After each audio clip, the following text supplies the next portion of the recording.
we see so much stuff going on in our communities right now. A lot of stuff that a lot of people, is afraid to speak out about. And we just got tired. We got fed up. We fed up with the fact that, our young people get murdered every day. We fed up with that. You know what I'm saying? Back then, in y'all times, Martin Luther King, Malcolm X, they was riding. You got to think about it. Look at our times right now. Nobody's standing up like that no more. We don't got that presence, that person rising up anymore in our communities. And when Malcolm was riding, everybody was riding, but nobody riding no more. We got to bring that back. They was riding for a cause and a purpose. We got to bring that back. Because if we forget our purpose and forget our heritage, we're going to fall into the slums like everybody else. I talk to a lot of these young people.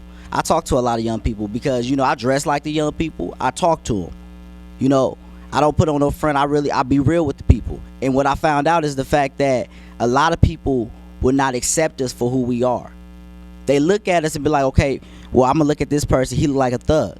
He look like a rebel, a troublemaker. This is how they look at us, and they don't realize what's really in that person's heart. I was talking to somebody yesterday.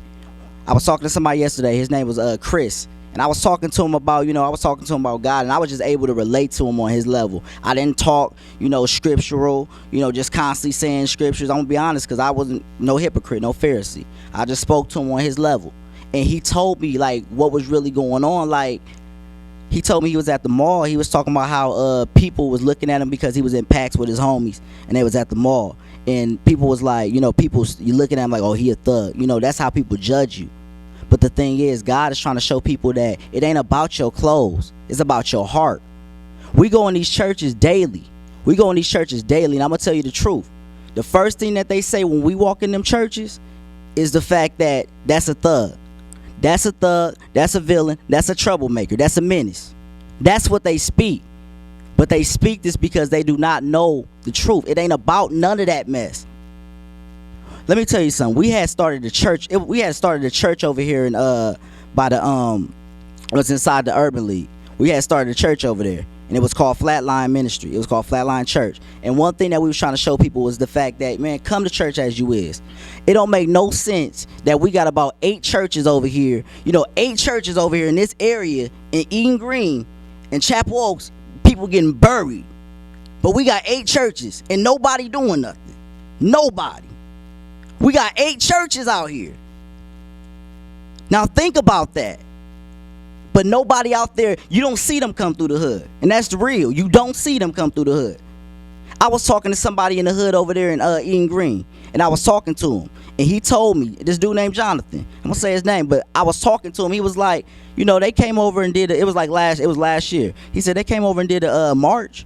But he said people was looking at him mean mugging him. And I was like, and he was like, they supposed to be church people. So I'm out there talking to him like, you see what I'm saying? That's the problem with us. We have gotten to that point. We are so ritual, traditional, to the point where we don't recognize that we need to have a heart. The Pharisees was the same way.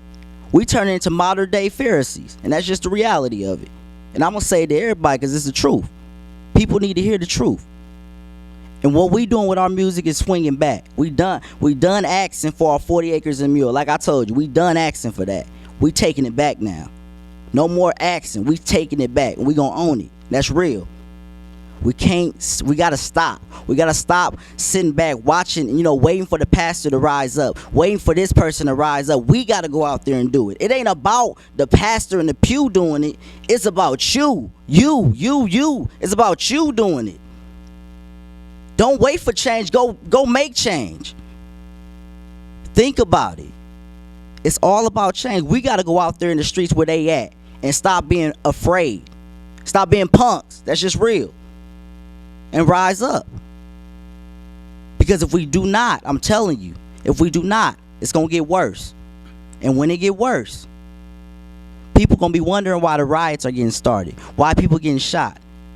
Honestly, if you really look at the way everything is set up with the government, the oppression and all that, they've been oppressing us for so long. Our people, if you look at it nowadays, our black people are dressing like white folks. Why? Because they programming us. And we don't even see that we falling back into slavery. And we are under slave. We are enslaved. We are enslaved right now. And I'm going to say it, it's the truth. We are. Why? Because we're doing what they want us to do. Give in. They fear us, but they don't show it. Why? They don't have to show it, because when you program, they don't got to show nothing. But we have to rise back up and let them know we not bowing down no more. It's enough of that. You know what I'm saying? And that's what we doing. We actually finna, me and my cousin, Marcus the Prophet, we heading out to the music industry. And what we trying to let people know is, with our music, is that, like, when we get out here, we fighting out against everything. The government, the churches, the hypocrisy, all that. We fighting out against all of that. We going all out for God. All out for God. And if you ain't riding, then you against us. And if you against us, then that's you. That's just the reality of it. We going out all out for God. And we going out here to swing back against this Lil Wayne mess they be listening to. This stuff about, you know, pop that booty over here, do this, do that. We done with that, because that stuff ain't saving nobody. That's sending people to their early graves. That's what that's doing. Murdering folks. They done murder more folks. They done send more people to hell than these hypocritical pastors. Let's just be serious. But then, let me tell you something. The crazy thing about it is this. People will get mad at me in a second when I say I'm angry and I'm fed up, and then they hear me cuss. But then they'll sit there and listen to Lil Wayne cussing, and let their kid listen to the stuff, and they cool with it, and he the one promoting it. If that don't sound hypocritical, then tell me what is. But that's how we have gotten, man. We too laid back. It's no more. I understand. I heard what she said about the 40, the 40 day fast. I understand that, but I'm gonna be honest with you right now. That's the problem. Too much. It's too much of this. I'm gonna be real. I talk to God. God let me know. God loves when we pray, but it's the fact. Is there action following that? You can pray and look. You can be on your knees praying all you want, but the question is what you gonna do after that? Because honestly, you can pray and be like, I pray that this kid, this kid is safe. But what are you doing to make sure that that kid is safe? Make sure that that kid don't end up in a casket. What are you doing? Because honestly, if you just praying for it, then it may not happen, to be real. God showing us it's time to take action. Because if we don't take action, they going to destroy us. And we're going to be captive in this bondage. I'm tired of seeing our black people in caskets. I'm tired of seeing our people, my mama crying, you know what I'm saying, constantly working all these jobs just to try to be free. But in reality, the money that she making, she's spending it, on bills. And before you know it, she broke again. It's set up for us to be trained. The TV, the entertainment business, it's all set up for us to be trained and held down. But we don't see it because we let our kids live in it. So when we get out there, I'm letting y'all know ahead of time. We willing to die for this cause. We gonna go to jail for this cause. We gonna get shot for this cause, and we gonna live for this cause, and that's real. I'm gonna let my cousin talk. How's everybody doing? Like, man, just seeing like how everything is going on in these communities, and like what me and my cousin here is trying to say is that, our black community, the white community, we trying to bring people together. Although honestly, it's mainly our black folks who are honestly being the most oppressed. That's just being real and just being honest. Because what people need to realize is that God, he sent his only begotten son to die for everyone. So we need to just stop focusing just on one person, one type of colored person. You can't look at a person because he's Mexican, he's white, he's Puerto Rican. Stop looking at, I'm black.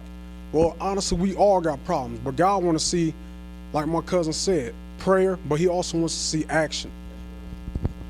How much more are we going to keep taking this? How much more are these pastors going to constantly be sitting up here doing 3 to 4 tithes every Sunday, even during the week at the little Bible studies, if that's what they do, and still ain't reaching nobody else? That's just being real. On the south side, how many more times every day do I have to wake up and see all of these streets got all these potholes, sidewalks crooked, cracked up, messed up? I'm gonna be real, just like some of these pastors, and that's just being real. These pastors are sitting behind these pulpits and doing all this hooting and hollering. Brother, you not even that saved like how you honestly think you are.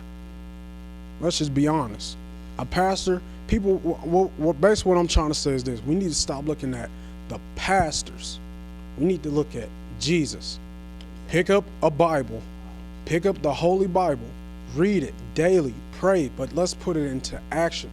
Let's stop keep calling out everybody else's stuff, and let's look at our own stuff first, and then we go help somebody else.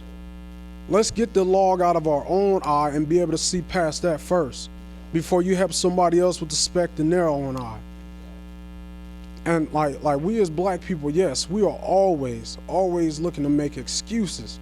I'm just being honest. Always looking to make excuses of what's going on. But we as black folks, we need to honestly come together.